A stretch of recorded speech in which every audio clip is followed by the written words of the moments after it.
En siglos anteriores dependíamos del clima y del seguro de los propietarios para protegernos. El estruendo de un rayo era considerado la voz de un dios molesto. Un eclipse solar parecía nada más y nada menos que un dios vengativo que se devoraba la fuente de vida. Como era de esperar, los antepasados creían que las fuerzas de la naturaleza en realidad eran dioses, seres temibles que podrían ser destructores a menos que fuesen aplacados. En contra de este telón de fondo comenzaron a aparecer las primeras criaturas parecidas a los ángeles. Los atributos más conocidos de esos ancestros angelicales eran las alas. El linaje de esas criaturas con alas se remonta al antiguo Egipto. Tenemos diosas muy protectoras, como Isis, y muchas veces son pintadas con alas en los brazos para demostrar que con las alas pueden cuidar a alguien. Puede ser al esposo Osiris, puede ser a cualquiera que necesite protección. El máximo dios en el segundo y en el primer milenio era Amún, y no tiene alas, pero tiene plumas en la corona. Para que quede claro, por un lado, tiene un aspecto celestial y por otro lado, un aspecto protector. Las alas también era un elemento central en el arte funerario, indicando que la protección divina continuaba después de la muerte. El poder protector de los seres sobrenaturales con alas también puede encontrarse entre el reino que surgió en Mesopotamia alrededor del 900 a.C. Esta región situada entre los ríos Tigris y Éufrates es llamada generalmente la cuna de la civilización. Está donde se encuentra Irak en la actualidad. Antiguamente, unas estatuas gigantes de espíritus protectores y que tenían alas conocidos como querubs cuidaban las entradas de los templos y palacios. El querub es un ser divino mesopotámico que servía de intermediario entre los dioses propiamente dichos y los seres humanos, y era una especie de mensajero o guardián, más que un ser feroz. Tenían la característica de los seres que los estudiosos alemanes llaman Mischwesen, seres mezclados, en parte ave, en parte hombre, en parte león, en parte hombre. Los elementos visuales más conocidos, o la iconografía de los ángeles, procede de las tradiciones greco-romanas, que dominaron el mundo mediterráneo por casi 12 siglos. Fue en esa época en la que las alas fueron el sello de los dioses mensajeros griegos y romanos, Mercurio y Hermes. Quizá Hermes es el gran prototipo de una figura divina cuya función era transmitir mensajes entre dioses y mortales. Y por supuesto, las alas eran muy útiles para entregar las noticias a tiempo, por así decirlo. En la mitología romana, el dios mensajero era Mercurio, y este era conocido por moverse de un lado a otro, ir para allá y para acá, que es como en realidad es el elemento Mercurio. Si han visto Mercurio de cerca, se mueve, se desplaza. Si tratas de atraparlo, no puede tomarse, y es el aspecto central del fenómeno de los ángeles. La manera en cómo se escurre entre los corredores de lo que nuestra realidad nos dice, lo que es posible y lo que no lo es.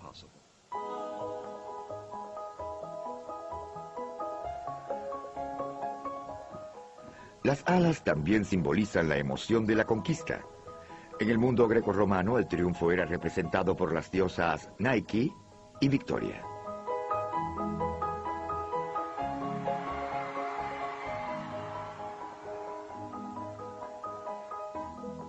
El panteón grecorromano también incluía dioses menores como Cupido y sus primos los Erotes. Mediante ellos, los placeres del amor, de la música, el vino y el jolgorio eran añadidos a los significados evocados por las alas. Por eso es obvio que estas figuras alegres aparezcan en joyas como pendientes y zarcillos, pero también aparecían en lugares más sobrios. Este sarcófago romano del siglo III a.C. presenta un coro de ángeles Erotes y Victoria. Al igual que los egipcios que existieron antes que ellos, los romanos ricos planificaban cuidadosamente su sepelio. Tenían una idea fuera de la magia, esa magia que nos protege. Y si demuestras cosas, entonces puedes llevarlos a la realidad y puedes obligar a los dioses a que te cuiden, a que no te descuiden en lo absoluto. Entonces se relacionan con las diosas con alas, Erotes y Victoria. Quieren que triunfen por encima de la muerte. Las criaturas con alas de la religión greco-romana, como las de Egipto y de Mesopotamia, que existieron antes que ellas, no eran vistas intrínsecamente como buenas o malas. Si ves hacia Grecia o Roma, observas esfinges con alas, con un poco de peligro o de algo demoníaco. Pero algo que es peligroso o demoníaco puede ser, por otro lado, bueno, fuerte y protector. Desde su punto de vista, vieron que la mayoría de las cosas tiene dos lados. Sin embargo, la diferente identidad de lo bueno y lo malo que reconocemos hoy también estaba comenzando a tomar forma. Durante la época en que las creencias grecorromanas dominaban el mundo mediterráneo, el antiguo cercano oriente estaba dominado por Persia, que es Irán en la actualidad. En esos 12 siglos, todo lo que conocemos como civilización oriental, Atenas, Jerusalén, Roma, todo se tomaba en cuenta. En esa época había dos imperios mundiales. Estaban los romanos o los de Atenas por un lado y los persas por el otro lado. La religión de los antiguos persas, el zoroastrianismo, es practicada por menos de 200.000 seguidores. Pero nos suministran un vínculo crucial en la evolución del monoteísmo y sus ángeles. El profeta de esa antigua fe era Zaratustra, Zoroastro en griego. Él propuso la idea de un ser supremo meramente benevolente, Ahura Mazda. Generalmente era simbolizado por un hombre que salía de un círculo de alas. Ahura Mazda significa Señor Sabio. En contraste, había una fuerza totalmente maligna, un demonio en forma de serpiente conocido como Angra Mainyu o Ahriman. Zaratustra vio un dualismo cósmico, en el cual el Dios bueno, el Dios creador, Ahura Mazda, es totalmente bueno, y su demoníaco oponente, que existía desde la eternidad, como así ocurrió, Angra Mainyu, significa espíritu temible y destructivo, es completamente malo. El zoroastrianismo propone que la lucha dual entre el bien y el mal terminará en una confrontación momentánea y final. La antigua fe también incluye un rango inferior de seres sobrenaturales llamados yasatas. Pueden considerarse como los antecesores de los ángeles modernos. Así como la gente le reza a los ángeles en busca de protección y éxito, por curación o por fines particulares, los zoroastranianos también podrán invocar a uno u otro Yatsata. Generalmente pintan a los ángeles persas con un anillo que simboliza el Huarna, un poder que ayuda o protege. El Huarna también se simboliza por el emblema del ala de Ahura Mazda. El Huarna puede ser visto como un prototipo de ángeles porque tiene alas, y las alas son figuras sobresalientes de los ángeles. También es luminoso. Así podemos imaginárnoslo como algo resplandeciente y por supuesto esto es el origen del halo, que es una imagen zoroastraniana. Los diferentes ángeles prototipos del zoroastrianismo, además del reconocimiento de las fuerzas del bien y del mal, sentaron las bases para el reino de los ángeles como los conocemos en la actualidad. Con el surgimiento del judaísmo, las criaturas con alas del antiguo mundo rápidamente cayeron en el olvido. En su lugar, los creyentes veneran a Gabriel, Miguel y a un ejército de feroces ángeles guardianes.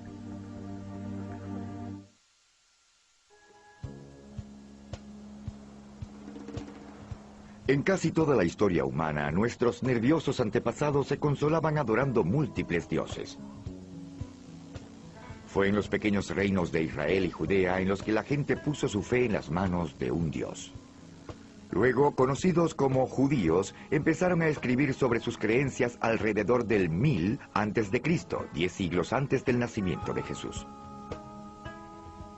La Biblia hebrea, o Tanaj, estaba compuesta por un período aproximadamente de 800 años, desde el 1000 hasta el 160 a.C. Los cristianos le dicen el Viejo Testamento. Aquí los ángeles que conocemos hoy hicieron su primera aparición. Los primeros ángeles que conocemos son los querubs, querubines en hebreo. En uno de los primeros capítulos del Génesis, Dios ubica a querubs en el jardín del Edén para que impida que Adán y Eva vuelvan luego de la expulsión. Pero estos querubs no son los ángeles obesos del día de San Valentín. Estos ángeles son fuertes, aterradores ángeles de seguridad de Dios, tanto en actitud como en nombre. Los querubs provienen del querub de Mesopotamia. En el pasado, muchos dioses y diosas han sido incorporados a las religiones, así como los ángeles y demonios. Aún conservan un poco de poder y fuerza, pero fueron degradados. Por ejemplo, la diosa de 6 alas de la antigua Siria quizás ha inspirado una forma del serafín, un ángel de 6 alas de la Biblia hebrea. Los serafines están demasiado cubiertos por las alas. En parte es porque no tenemos a la disposición la verdadera forma de ellos, y por eso no sabemos cuál es su naturaleza, y en realidad las alas realmente la ocultan. No sabemos cuál es su apariencia, no podemos saberlo, simplemente son superiores a los humanos. Quizás los ángeles menos conocidos en la Biblia hebrea son los mencionados por el profeta Ezequiel. Es una extraña visión del carruaje de Dios descendiendo, algo que ve en un sueño. Ezequiel ve fuego, luces y resplandor alrededor del carruaje, así como las extrañas criaturas con alas y múltiples caras. Cada uno de estos ángeles tiene una cara humana, pero también tiene la cara de un águila, un león y de un buey. 4 caras en total. Es extraño, es muy extraño. Para mí no es un sueño, sino una pesadilla. Pero es una pesadilla importante porque ejerce una tremenda influencia dentro de la tradición judía. Aunque Ezequiel y muchos otros textos incluyen ángeles, solo en el libro de Daniel los ángeles son realmente mencionados. Quizá este texto es mejor conocido por el episodio en el que Daniel es lanzado como bocadillo a los leones reales por orden de un rey molesto. Pero es también donde los ángeles Gabriel y Miguel aparecen por primera vez en el mundo. Gabriel y Miguel son nombres completamente hebreos. Gabriel significa la fuerza de mi Dios me salvará. Miguel significa nadie puede competir contra mi Dios.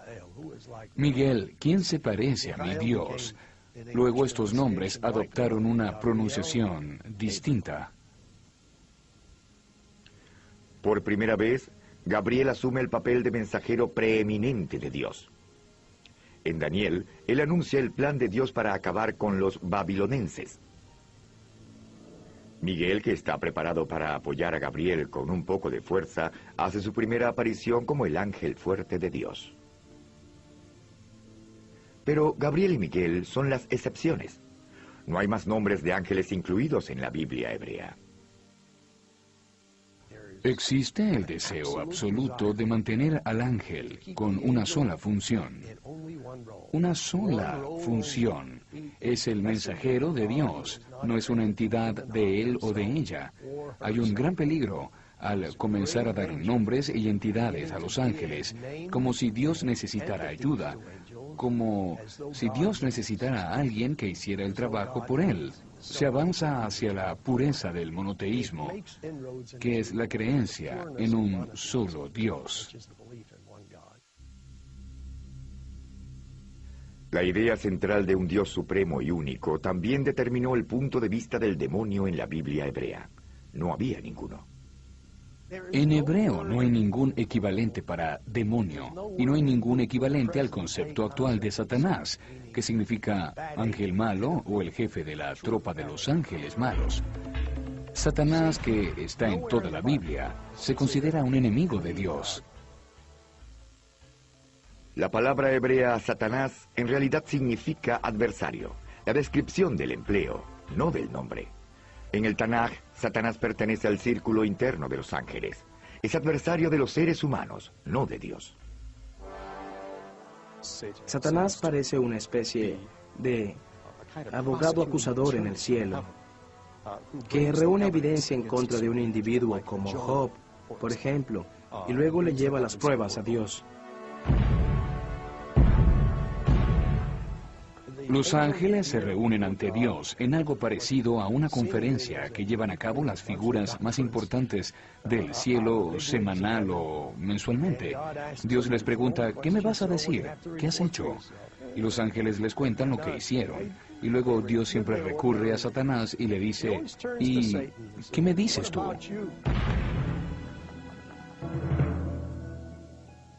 En esas reuniones, Satanás pregunta sobre las creencias religiosas de Job. Luego Satanás prueba la fe de Job atormentándolo con enfermedades, fracasos en los negocios e incluso la muerte de su familia, todo sin el consentimiento de Dios. En realidad, Satanás era un adversario. Su papel era retar a las personas y probarlas. Y en ese papel trabaja a la par de Dios, para probar a la humanidad continuamente y asegurarse de que la gente esté en el camino correcto. Las diligentes funciones llevadas a cabo por Satanás y los numerosos ángeles mencionados encontrados en la Biblia hebrea no son accidentales. En el primer siglo después de Cristo, los líderes rabinos escogieron los libros que ahora encontramos en la Biblia.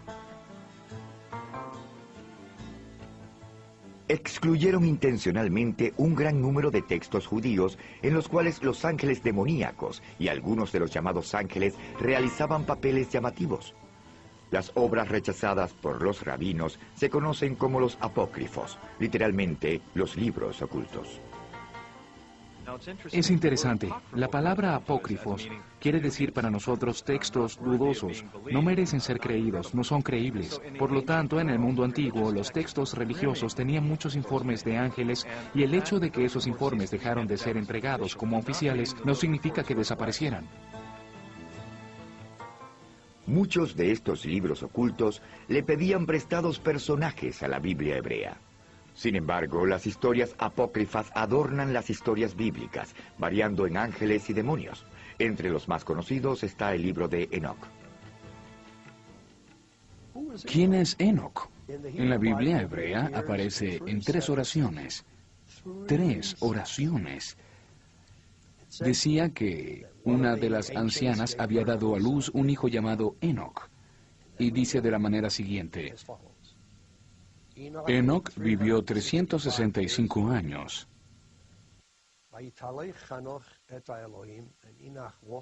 Enoc caminó con Dios y luego él ya no era nadie. Dios se apoderó de él.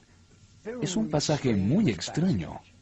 Aparte de esa pequeña referencia en el Génesis 5:24 que dice que Enoc fue llevado al cielo por Dios, una verdadera abundancia espectacular de literatura mística surge donde los ángeles juegan un papel muy importante.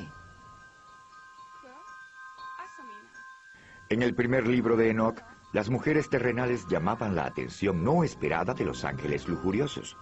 Dios se molesta cuando esos ángeles husmean y seducen a las mujeres.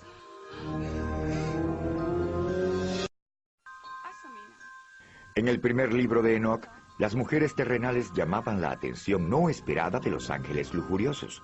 Dios se molesta cuando esos ángeles husmean y seducen a las mujeres. Los ángeles envían a Enoc al cielo para que se queje con Dios, para que evite el castigo o para que lo reduzca. Dios, conociendo lo correcto que es Enoc, está sorprendido de que los ángeles tuviesen el chuspas de enviar al hombre correcto como su intermediario. Sin embargo, Dios no se deja influenciar y envía una gran inundación para acabar con los desagradables hijos que resultaron de las uniones ilícitas de los ángeles. A pesar de eso, Dios aún está a favor de Enoc, que se transforma en Metatron, el superángel del mito y la leyenda judía. Además de las legiones de ángeles buenos, los textos ocultos también están llenos de ángeles malos. En los textos apócrifos judíos surge la idea zoroastriana de un espíritu destructivo y demoníaco. Hay una notable dualidad en el judaísmo, en interpretaciones de las historias bíblicas en las que previamente algunas fallas humanas eran responsables de unos problemas. Ahora pensamos que el problema se le atribuye a la intervención de un demonio. Un archidemonio, Samuel, se vuelve loco en el segundo libro de Enoc, donde es identificado como el príncipe de los demonios. En algunas obras, Samuel es representado como el ángel de la muerte, quien toma veneno mortal de la punta de una espada para dárselo en la boca a un moribundo. La salida de Satanás del cielo no aparece en toda la Biblia hebrea, pero se consigue en el texto apócrifo La vida de Adán y Eva. En ese texto, Satanás enfurece a Dios al desobedecer la orden divina de adorar a Adán. Satanás intenta justificar su rechazo, argumentando que él fue hecho primero y que por lo tanto tiene un rango superior al de Adán. Pero Dios no lo acepta, y Satanás es expulsado del cielo solo para convertirse en el arquitecto de toda la maldad. Luego aparece Lilith, una demonia sensual. Lilith había ganado popularidad por el hecho de que la Biblia hebrea no incluye una, sino dos historias de Dios creando a una mujer. Según el primer capítulo del Génesis, Dios creó al hombre a su imagen y semejanza. Para citar, creó al hombre y a la mujer. En unos versículos posteriores, Dios le crea a Adán una mujer y la crea de una de sus costillas. La Biblia no revela ninguna razón para esa segunda historia. Pero los seres humanos siempre quieren saber más, sobre todo cuando se trata de relaciones, y la principal relación es la de Adán y Eva. Y entonces, ¿qué ocurrió? La explicación propuesta en muchos libros apócrifos es que Adán había tenido otra esposa anterior a Eva. Esa mujer era Lilith, que era una mala mujer, una mujer con pasado. Lilith era una divinidad cananita. Las historias sobre ella entraron en la tradición judía. No aparecen en el libro del Génesis, pero las conseguimos en los libros apócrifos de la Biblia y en el folclore hebreo. Con relación a aspectos sexuales, se rehusaba a obedecer a Adán, que le decía, así lo vamos a hacer. Y ella le contestaba, ¿es una orden? Yo soy tan criatura de Dios como tú. Ella era más lista y más poderosa que él. Generalmente a los hombres no les gusta eso en las mujeres y se van, pero ella maldijo a Eva, la nueva esposa de Adán, por celos. Según la historia, Lilith fue desterrada al océano que quedaba más lejos y que no podía conseguirse. Luego se convirtió en la madre de todos los demonios, mujeres, y se casó con Samuel. Entonces Samuel y Lilith forman la pareja sin gloria de la historia mística judía. Son ángeles muy, pero muy malos. Pero aun cuando muchos de los textos apócrifos estaban siendo escritos, una nueva secta de judaísmo era propagada por toda la Tierra Santa. Sus seguidores adoptaron el rico legado del judaísmo de los ángeles. Sin embargo, llevaron a esos ángeles por nuevas direcciones y siguieron su propio camino como cristianos.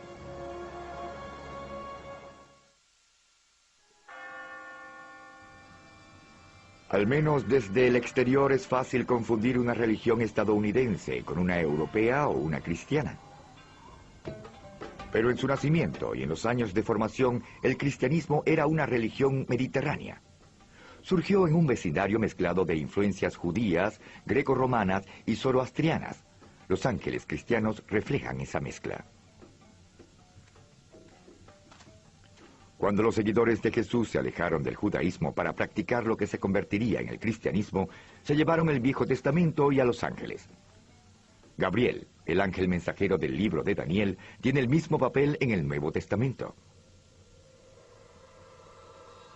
Incluso Gabriel anuncia uno de los acontecimientos centrales del cristianismo. Según el Evangelio de San Lucas, es Gabriel quien informa a la Virgen María que será la madre de Jesús, el Hijo de Dios. El sorprendente encuentro entre el ángel Gabriel y la Virgen María es representado en numerosas pinturas. En algunas, María es pintada con un rostro de sorpresa, pero la mayoría de las veces es de rendición. La verdadera historia indica un enfrentamiento más enérgico entre los dos. María reta a Gabriel y le dice, ¿cómo puede ser posible si no conozco a ningún hombre? Básicamente, el ángel le informa algo que ella considera, al igual que lo haríamos nosotros, incomprensible, absolutamente impensable e imposible.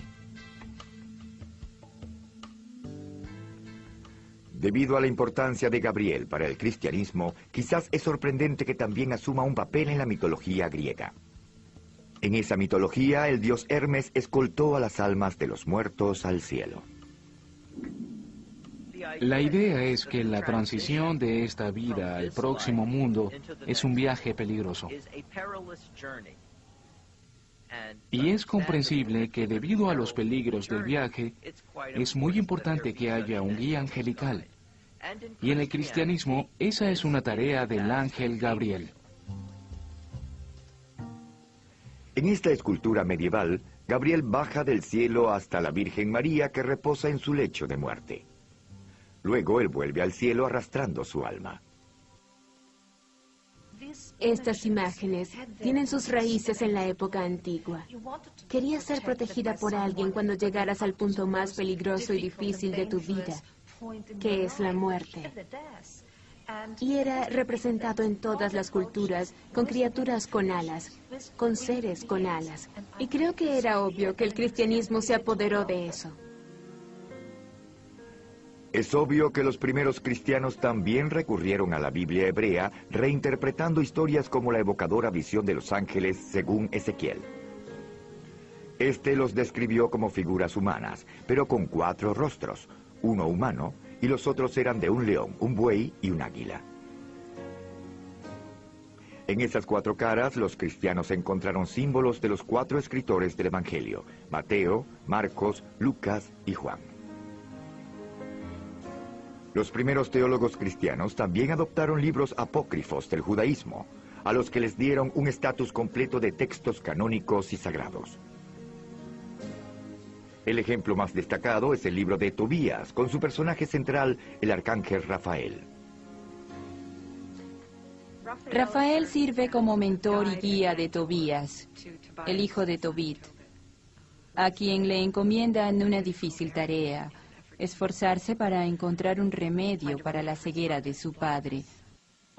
Lo interesante de ese libro es que demuestra no solo la intercesión momentánea de un ángel, sino también una relación actual entre un ser humano y su guía, su ángel. El texto también presenta a un villano, un ángel malvado y demoníaco llamado Ashmedai o Asmodes. En el libro de Tobit se destaca un demonio llamado Ashmedai. Ashmedai es una criatura zoroastriana. De hecho, es una encarnación Angra Mainyu, el demonio de la ira, porque es lo que reina entre los demonios. El vicio causado por el espíritu destructivo es la furia. De esta proviene todo lo demás. Los ángeles malos como Ashmedai y el destacado Satanás tienen otra función en el cristianismo, diferente a la que tenían en el judaísmo.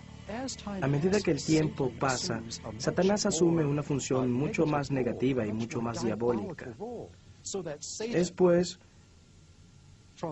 cuando Satanás pasa de ser el abogado acusador del cielo a la fuerza del mal que actúa contra Dios. El Satanás cristiano es irremediablemente malo. En el Nuevo Testamento, Satanás es denunciado de principio a fin. El encuentro más importante entre Dios y Satanás está descrito en el libro del Apocalipsis.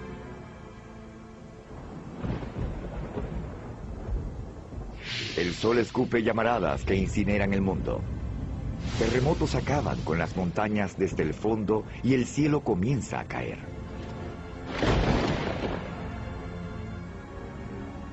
Miguel conduce un ejército de ángeles de Dios contra Satanás y sus hordas de ángeles destructivos. Satanás y sus seguidores, según el libro del Apocalipsis, al fin son castigados y arrojados hacia el abismo. Luego solo los buenos sobreviven y Dios y su gente resultan triunfantes. La visión cristiana del momento final incluye un juicio final. Generalmente se muestra a Miguel sosteniendo balanzas, que simboliza el peso de las almas y su destino, ya sea en el infierno o en el cielo.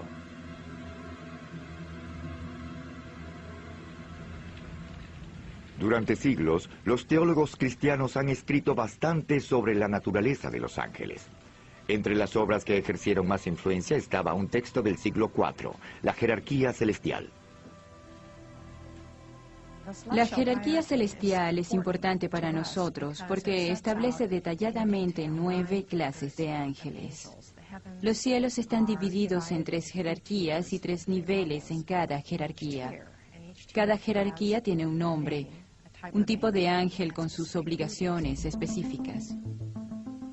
Aunque ahora no están muy claras, estas categorías de ángeles o coros guiaron a la iglesia durante miles de años, hasta el 1500. Algunos coros aún son familiares. Los serafines eran el rango más alto, el más cercano a Dios. Los más cercanos al mundo material, los ángeles comunes de todos los días, eran el rango más bajo. Era el grupo más apropiado para el contacto con los seres humanos. Los arcángeles, literalmente jefes, los ángeles más importantes, supervisaban a los ángeles inferiores. Según la leyenda, también servían como guardianes de algunas personalidades más importantes, como jefes de Estado o líderes religiosos. La jerarquía celestial menciona a 7 arcángeles. En el siglo VIII, se eliminaron 4 de la lista porque aparecieron en obras apócrifas. Cuando los protestantes se separaron de la iglesia en el año 1500, degradaron el libro de Tobías a los apócrifos y sacaron a Rafael de la lista.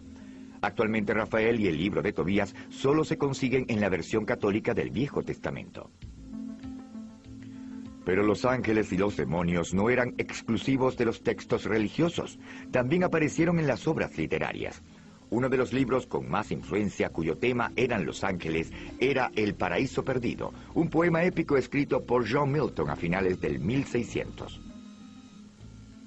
El Paraíso Perdido está lleno de ángeles, buenos y malos. En realidad, Milton inventó la palabra pandemonio para el nombre de la capital del infierno. Las diversas representaciones de los ángeles en la literatura, la teología y sobre todo en el arte comparten un tema común. Los ángeles son indicadores, anunciando la presencia de Dios. Piensen, por ejemplo, en las imágenes de la madre y del niño, o en las imágenes de Cristo en el trono. Ambas imágenes están rodeadas de unos ángeles o de un ejército de ángeles. Intenten ver las imágenes sin los ángeles y perderán un poco su poder divino. Durante los siglos, el cristianismo le ha puesto un sello diferente a la tradición de los ángeles ricos, heredada del judaísmo. Además, la literatura cristiana agregó nuevos ángeles. Pero los rangos de guardianes con alas se extenderían pronto. A principios del siglo VII, el Islam colocó una luz propia y distinta sobre los ángeles.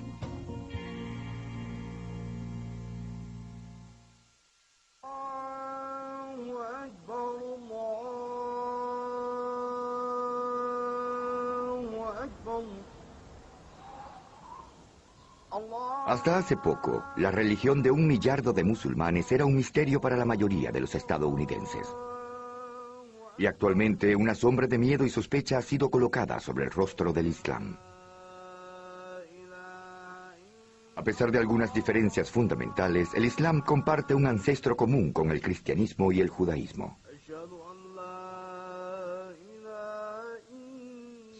El Islam se considera una continuación de la tradición judeocristiana.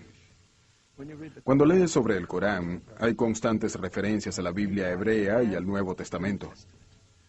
Entonces, los profetas hebreos, los profetas bíblicos y patriarcas, y Jesús y María, son figuras principales en el Corán. Las obras de arte, como estas pinturas de Adán y Eva, ilustran las relaciones. Esta escena, en la que se ahogaban los soldados del faraón, proviene del Éxodo en la Biblia hebrea. Incluso el bautizo de Jesús es representado con reverencia en la obra de arte musulmana. La herencia común de judíos, cristianos y musulmanes también incluye a los ángeles.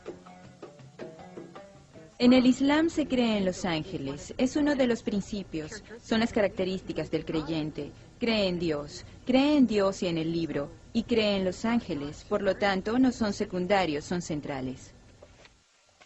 El Corán, la escritura sagrada del Islam, está relacionada directamente con el ángel Gabriel.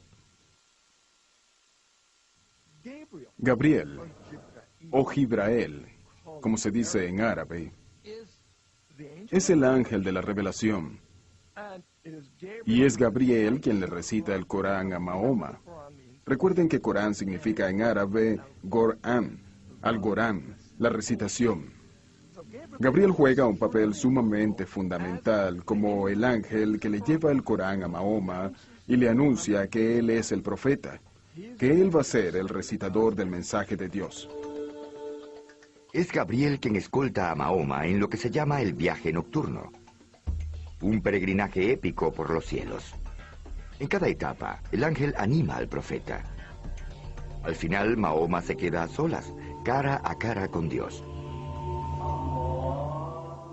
Para los musulmanes observantes, el ritual de la oración es un medio para ascender a Dios. Los oradores ordinarios se conformaron después de que Mahoma volvió del viaje nocturno. Ellos decían, ¿Dios nos mandó algo? Y él les contestó, sí, les traje estas oraciones. Mediante estas oraciones van a participar en el regreso a Dios. Y por supuesto, según lo que recen, cada creyente tiene el apoyo de todos los ángeles cuando rezan las oraciones. El Corán, que reconoce a Jesús como profeta, también incluye la Anunciación, el momento cuando el ángel Gabriel anuncia a la Virgen María que va a dar a luz a Jesús. Además, el Corán habla de seres etéreos llamados observadores que se parecen a los ángeles guardianes. Se dice que en el Corán hay observadores y se entiende que el observador es un ángel. Hay un aspecto de Dios, una criatura de Dios, un ángel que está presente en todo paso, tan cerca como la vena yugular, como el Corán se expresa de Dios. Hay un modo de que Dios esté presente en nuestras vidas. Hay tradiciones que dicen cosas como, un ángel baja como cada gota de lluvia. ¿De qué otra forma cae la lluvia del cielo si los ángeles no la traen? Los ángeles son los mensajeros que hacen bajar la creación como la conocemos. El Islam también cuenta con las fuerzas del mal, criaturas conocidas con el nombre de Chayatín o Satanás. Como en la tradición judía, los Chayatín son adversarios de la humanidad, no de Dios. Los profetas vienen, nos llaman ante Dios, llegan hasta nuestra naturaleza espiritual. Satanás dice, no quieres hacer eso, tienes cosas más importantes que hacer, preocúpate solo por ti. Ignora la dimensión espiritual, mira esta tierra maravillosa, toda esta comida, sexo, control y poder. Así que esto es tensión y el alma vacila un poco. La mayoría de los Chayatins, las criaturas que seducen a la humanidad y la desvían del camino del profeta, son criaturas conocidas como jinn. Este es un concepto coránico. Creo que es más familiar para las personas con las 1001 noches. El genio, ¿no es así? Aladino y su lámpara maravillosa. Él la frota y el genio sale. Así como en las tiras cómicas, es muy buena. De hecho, es una representación de la idea islámica de la maleabilidad de las criaturas jinn. Estas están hechas de fuego, lo que significa que tienen apariencia, pero no es fija. Los ángeles están hechos de luz y no tienen forma. El más destacado entre el jinn y las figuras más cercanas al Satanás del estilo cristiano es el Iblis. Pero en el Islam, la batalla entre el bien y el mal se lleva a cabo en un plano más individual que en un plano cósmico. Iblis, Satanás, es visto como la encarnación mística de todas las tendencias malas en los seres humanos. Los celos, la envidia, el odio, el rencor, todas esas cosas desaparecen con la carrera de Iblis. Definitivamente está bajo el control de Dios, cumpliendo con el trabajo de llamar a la gente por el camino erróneo para que ellos no puedan distinguir cuál es la dirección correcta. Los musulmanes, al igual que los cristianos, vislumbran un juicio final. Sin embargo, la hora final del Islam no es una pelea entre Dios y el demonio expuesta en el libro del Apocalipsis. En el Islam, un ángel llamado Israfil toca la trompeta varias veces, activando la resurrección del mundo. El Corán dice, la tierra es transformada en otra tierra y el cielo pasa a ser otro cielo. Entonces sucede una transformación radical de la naturaleza, del cielo y de la tierra. Durante esa transformación épica, los muertos de todas las épocas son resucitados para que enfrenten el juicio final. Al igual que en el cristianismo, los ángeles participan. Bajan Dios y los ángeles, y luego se lleva a cabo el juicio final, en donde Dios será el juez y los ángeles buscarán a la gente y serán una especie de jurado, como fueron, pero Dios será el juez. Un ángel presenta un pergamino enumerando las buenas acciones de la persona. Otro ángel presenta una lista de las malas acciones. Luego Dios toma la decisión final. A los condenados que se han portado bien se les permite ir al paraíso, el cual el Islam vislumbra como un hermoso jardín. Todos los demás son condenados a estar eternamente en el infierno en compañía de Iblis. Hay otro lazo de unión que une a los ángeles del judaísmo, del cristianismo y del Islam.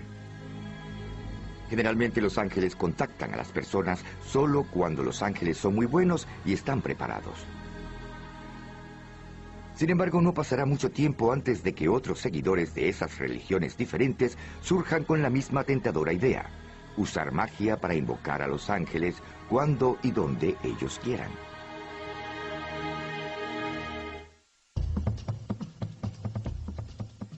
Era algo inevitable. Sabiendo que había ángeles y sus poderes estaban por doquier, alguien estaba a punto de preparar una fórmula mágica para contactarlos directamente.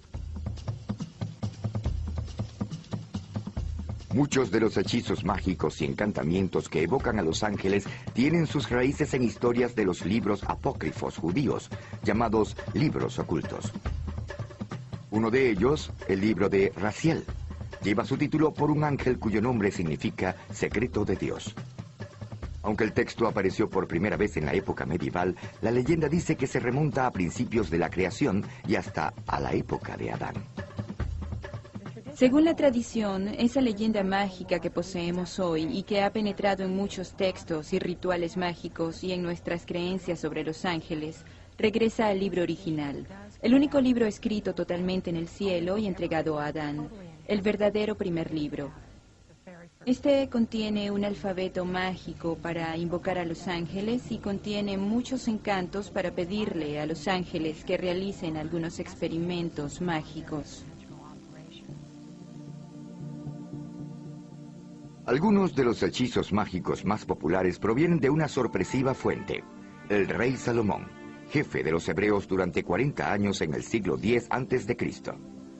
Salomón es recordado incluso en la actualidad por su sabiduría. Según la leyenda, la gran sabiduría de Salomón le dio poderes sobre los demonios. Los secretos que él aprendió de esos seres sobrenaturales se reunieron en un texto llamado El Testamento de Salomón.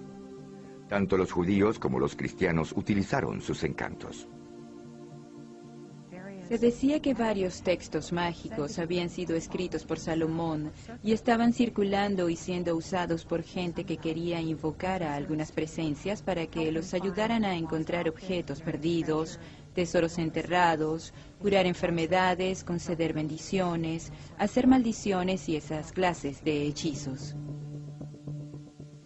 La mezcla de ángeles y magia fue aceptada por los seguidores de la iglesia cóptica, que es el cristianismo nativo de Egipto.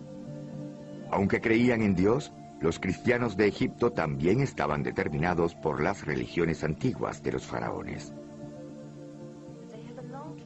Tenían una larga tradición de más de 3000 años. Diferentes dioses y diosas se enfrentaban. Y de pronto, ya no tenían muchos dioses, ni locales ni personales. Entonces los ángeles eran una respuesta para ellos. El arcángel Miguel, la mano derecha de Dios en la guerra contra Satanás, es considerado uno de los ángeles más poderosos que puede ser invocado mediante la magia. Un texto cóptico llamado Alabanza al Arcángel Miguel incluye numerosos encantos y rituales para invocar al Supremo Ángel Guardián. En el libro se encuentran 21 temas específicos de los que se puede encargar Miguel. Si tienes hijos que han muerto, si eres hombre y has tenido una experiencia de impotencia, si tienes una presencia demoníaca en tu vida, si tus animales no se están comportando bien, si tienes problemas con los negocios, Miguel puede bajar, puede quedarse a tu lado, acompañarte y cuidarte. Miguel puede ser tan fuerte y puede estar cerca de ti. Además está Gabriel, otro ángel invocado para hacer numerosos encantos. El Gabriel que aparece en esos textos es poderoso, extraordinario, con una personalidad más mundana. Tiene estrellas y características cósmicas alrededor de él. Hay cartas circulares porque el lenguaje de Gabriel es el lenguaje de las esferas, el lenguaje de los cielos. No es un Gabriel agradable con el que te sientas a tomar café. Ese ángel es un Gabriel cósmico. Otro texto cóptico, el libro mágico de María y los ángeles, invoca a 9 ángeles diferentes con nombres exóticos como Obiud, Garnabiud y Garnabiel.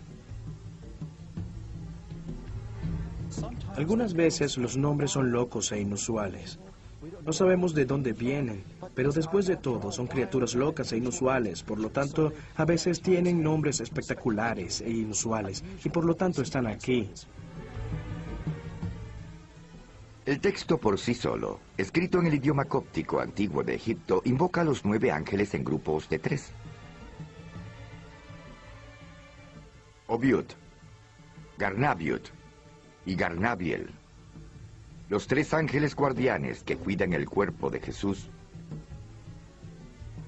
cuiden también mi cuerpo. Todas las necesidades y enfermedades que tenemos no pueden resolverse con los doctores y las enfermeras, los empleados y los banqueros y otros. Así que podemos recurrir a esos ángeles. Por lo tanto, tener a esos poderosos ángeles guardianes con nosotros es tener un dinamo de fuerza con nosotros y para convertirnos en un dinamo de fuerza. La tradición de invocar a los ángeles mediante la magia es compartida con el Islam, aunque sus escrituras no son tan bien conocidas como los textos cristianos. Sin embargo, parece que se está trabajando sobre los principios familiares. He visto muchos libros mágicos. Es cierto que generalmente parte de las fórmulas que dan para realizar ciertas cosas ayudan a encontrar esposo, a curar algunas enfermedades y a veces a invocar a ciertos ángeles. En la literatura mágica hay proliferación de los nombres angelicales. Cada uno de los nombres, mencionar a un ángel tiene una función específica en términos de curación o para hacer cualquier otra cosa. Mientras muchos hechizos buscan ayuda de los ángeles buenos, a veces se usa magia para rechazar a un ángel peligroso. Un ángel como Lilith, la chica mala del jardín del Edén. Según la leyenda, cuando Adán dejó a Lilith por Eva, Lilith juró que mataría a todos los descendientes de Adán y Eva. Durante muchos siglos, por cada infante que moría, se culpaba a Lilith. Para alejarla, se colocaban amuletos mágicos como este del libro de Raziel en la cuna del niño. Otros amuletos invocaban a 3 ángeles que defendían a Adán y a Eva de Lilith. El libro del ángel Raziel tiene dibujos de los 3 ángeles, dibujos diagramáticos. Sus nombres son Sinoi, San Sinoi, Samangluf. En el cristianismo bizantino, uno de ellos es llamado San Sisinius. Toda la idea se remonta a la antigua Mesopotamia, así que este es un caso donde las culturas se encuentran y adoptan seres angelicales de una cultura y otra para enfrentarse con un problema que forma parte de la vida real.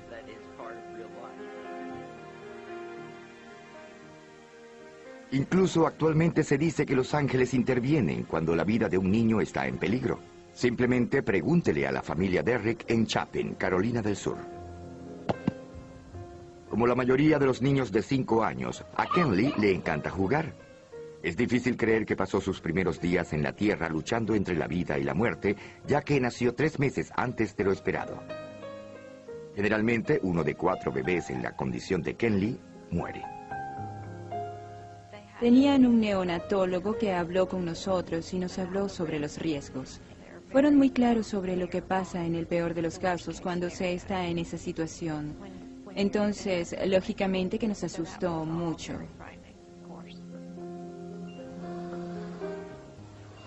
Kenley pesó 900 gramos.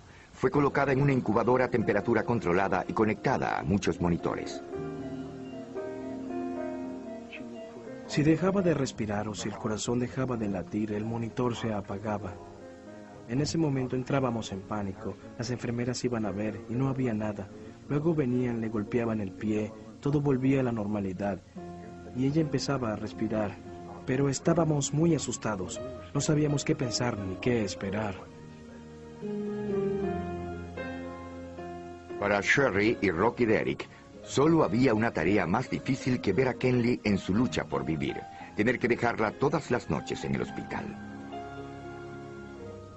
Siempre le pasaba la mano y rogaba que si lloraba, tenía miedo o necesitaba que la cargaran, alguien estuviese para hacerlo.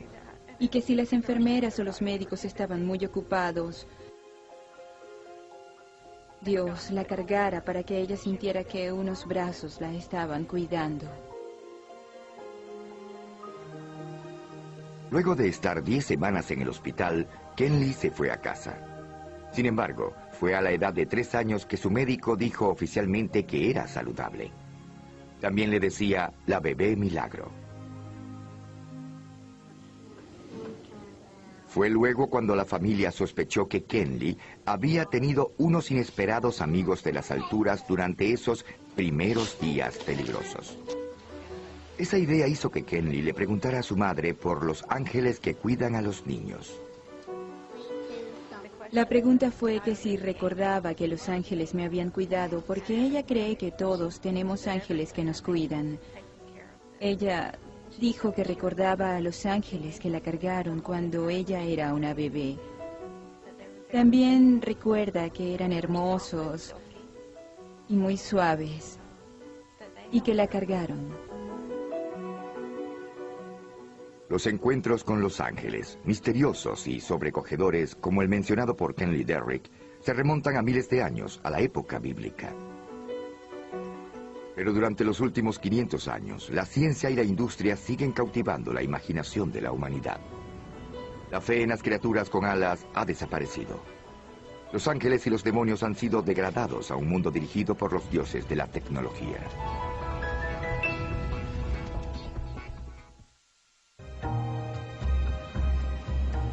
Si los ángeles tuviesen tarjetas de presentación, quizás serían algo así. Se espantan demonios, deshágase de los demonios. Muchos creen que los ángeles son los guerreros de Dios y que todo eso es bueno, que son los supuestos ganadores en un enfrentamiento final contra Satanás y las fuerzas del mal. A inicios del arte cristiano, los ángeles eran dibujados con fondos de oro o mostrados como mensajeros celestiales. Eran materializados en parte por el mundo humano. Sin embargo, con la llegada del Renacimiento en el año 1300, la vista solemne de los ángeles empezó a cambiar. Los ángeles eran vistos en paisajes e interactuando con los seres humanos, y esa tendencia continuó hasta el punto en que los ángeles parecían tener una vida sensual y que tenían relaciones tanto con los humanos como con los divinos. Para la época del Renacimiento, el ángel había perdido mucha de su importancia teológica y se había convertido en una figura artística. Una de las ironías en el modo como los ángeles fueron representados en contextos cada vez más sensuales es que la respuesta despertó miedo donde no había control. Y los humanos estaban haciendo el amor con los demonios, y estos estaban ante nosotros, en medio de nosotros, y corrían un gran peligro mortal de ser poseídos por fuerzas demoníacas. Durante 300 años, el aterrador miedo hacia los demonios se completó por los horrores de la vida diaria. Entre el 1300 y el 1600, Europa vivió un periodo de violencia y caos terrible. Francia e Inglaterra se desangraron debido a una serie de guerras que duraron 100 años.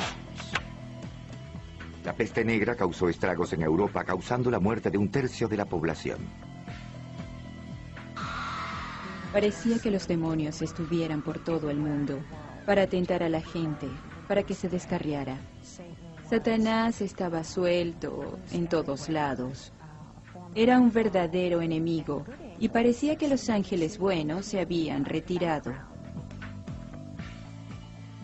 El cristianismo se separó por desacuerdo. La separación terminaría con el nacimiento del protestantismo, pero para las autoridades de la iglesia de la época era obvio que Satanás estaba ganando control. La maquinaria de la iglesia y el Estado se instaló para combatir al demonio. La Inquisición se concentró en el lado demoníaco, en que los demonios estaban en todos lados, intentando alejar a la gente de Dios.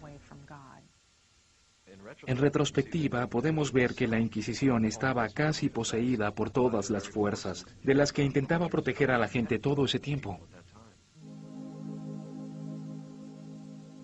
Aun cuando se desató la Inquisición y la cacería de brujas, algunos individuos estaban observando, registrando, grabando, pensando, inventando, probando y descubriendo.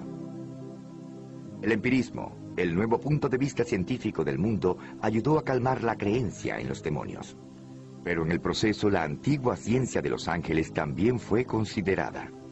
En casi todo el periodo durante el que los ángeles aparecieron, volviendo a la antigüedad, su realidad fue algo que se dio por sentado. Eran reales en la vida de la gente que los denunció y en el mundo, pero con el surgimiento del empirismo, con el surgimiento de un énfasis en «demuéstrame», en la verificación, en la confirmación, en la búsqueda de las huellas, era un momento difícil para la ciencia de los ángeles. Durante el 1700 y el 1800 se le quitó poder a los ángeles y a los demonios. Incluso los cherubs, los que una vez fueron los temibles protectores del jardín del Edén, fueron transformados en pequeños ángeles. El brillo a todos los cherubs y los convertimos en pequeñas criaturas que parecen mascotas y no querubines. Encontramos ángeles en la arquitectura, en el arte, en artefactos ordinarios de un modo que nunca habían estado antes, como objetos decorativos, accesorios más que profundas fuerzas espirituales.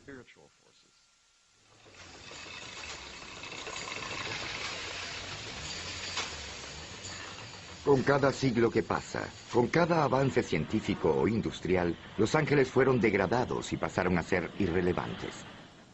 Cerca de la era victoriana, a finales del 1800, los ángeles eran un poco más que una postal que servía de distracción. De hecho, parece que el único propósito era encarnar la belleza más que ser divinos mensajeros o realizar algunas funciones celestiales. Incluso Lilith, el azota de los niños y de las temerosas madres durante 3000 años, se convirtió en una sensual supermodelo que llamaba la atención entre los artistas victorianos. En el siglo XX, las fuerzas demoníacas llegaron en forma de seres humanos y sus inventos. La ciencia y la tecnología demostraron ser tan eficaces como los agentes de la muerte y de la destrucción. Aún así, había episodios que parecía el trabajo de ángeles. Durante la Segunda Guerra Mundial, el cabo Dom Aquino sirvió en un ejército relacionado con un general, la tercera unidad de Patton. Sus lugares de esparcimiento estaban en una casa abandonada. Una noche, Aquino oyó que tocaron a la puerta. Abrí la puerta y había un capitán, tenía un casco en el brazo y era el diamante rojo de la 5ª Infantería y la Cruz Roja del Cuerpo Médico. Él dijo, quiero que salgas de esta casa, pero yo le dije, señor, este es mi lugar de esparcimiento, estoy descansando. Él dijo, no, es una orden inmediata, váyase. Entonces dije, ¿qué voy a hacer? Tenía que salir de allí. Aquino encontró otro lugar donde dormir. Al próximo día regresó al edificio. Subí y en el lugar donde estaba durmiendo había un gran agujero, el lugar estaba destruido. Un proyectil entró por la ventana. La noche anterior a esa, la artillería alemana había disparado contra las bases estadounidenses. Si Aquino hubiese dormido en otro lugar, ¿hubiese muerto instantáneamente? Cuando Aquino le contó a sus amigos sobre el incidente, notaron una obvia inconsistencia en la historia. El capitán. El capitán era el enigma. Me dijeron que él estaba muy lejos, que la 5ª División estaba muy lejos, que no había ninguna 5ª División allí, ni ningún capitán. No sé, pero eso fue lo que yo vi. ¿Es posible que un ángel llegara hasta la puerta de Aquino y se disfrazara de capitán oficial médico en la 5ª División de Infantería? Los ángeles hacen lo que sea para cumplir su objetivo. Creo que el ángel se vistió así para que Dom Aquino le creyera, tuviera fe en él. Y de hecho, él salió de la casa, así que el ángel hizo lo necesario. En la historia de Dom Aquino está un clásico ángel mensajero. La pregunta es de siempre, ante cualquier persona, ¿por qué los ángeles salvan a algunas personas y a otras no? De hecho, allí radica la paradoja de la fe. Lo que nos proporciona un encuentro con ángeles es la esperanza y la comodidad de que hay respuestas más completas y que nos serán reveladas algún día. Los soldados estadounidenses volvieron de la Segunda Guerra Mundial para crear un mundo de mucha prosperidad y maravilla tecnológica. Pero quizás también era la última era en la que la ciencia y la tecnología eran adoradas sin ninguna pregunta. Al final, parecía que las máquinas no daban la felicidad.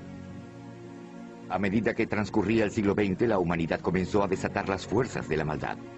Luego de estar olvidados durante algunas décadas, finalmente los ángeles fueron necesitados otra vez en la Tierra.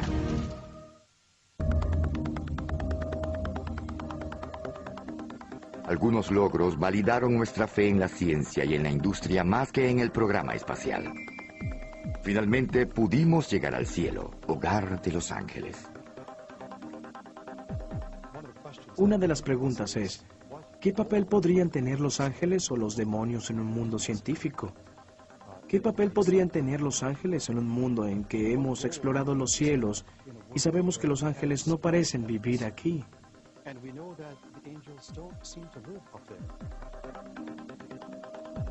Aunque la ciencia alcanzó las estrellas, los ángeles nuevamente estaban haciendo su presencia calladamente.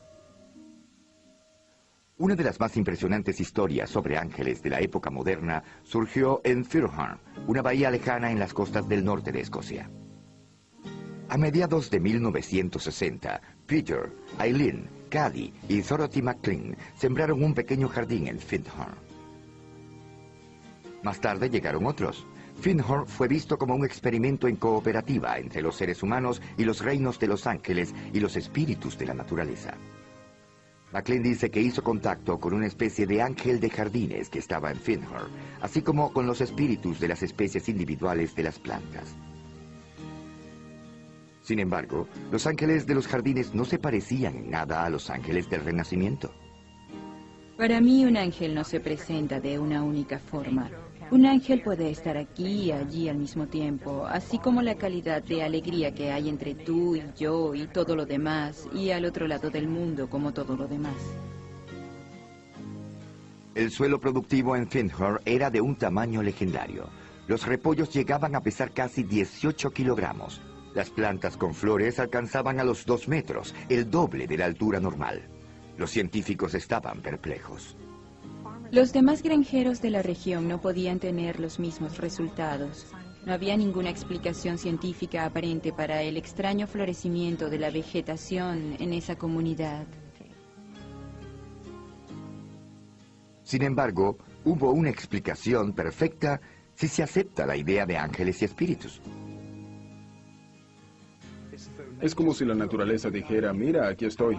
¿Cómo llamó tu atención? El tamaño de los vegetales simplemente era una obvia sorpresa para los incrédulos. Llamaba la atención diciendo, aquí estamos, ahora estamos aquí, sigamos adelante. La verdadera tarea es cómo trabajamos juntos, cómo cooperamos. Según Linfield y otros veteranos de Findhorn, las lecciones aprendidas en el jardín aún son relevantes. Sin embargo, no tengo que llamarlos, todo está aquí.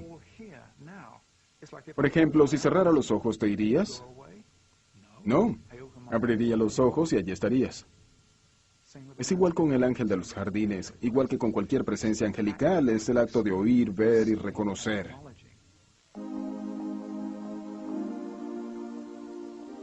De hecho, en Nueva York hay un esfuerzo organizado para reconocer la presencia de los ángeles. Está aquí, en el piso 20, cerca del cielo. Recibimos más de 5.000 historias al año para nuestra Angels on Earth Magazines y aproximadamente son 100 semanalmente. Estaba sorprendido por el número de personas que dicen haber tenido un encuentro cercano con un ángel, de una forma u otra, en su vida diaria. Las cartas son escritas tanto a máquina como a mano. Algunas son bien elaboradas y otras no. Son tan variadas como la gente que la escribe, pero parece que todas comparten una característica en común.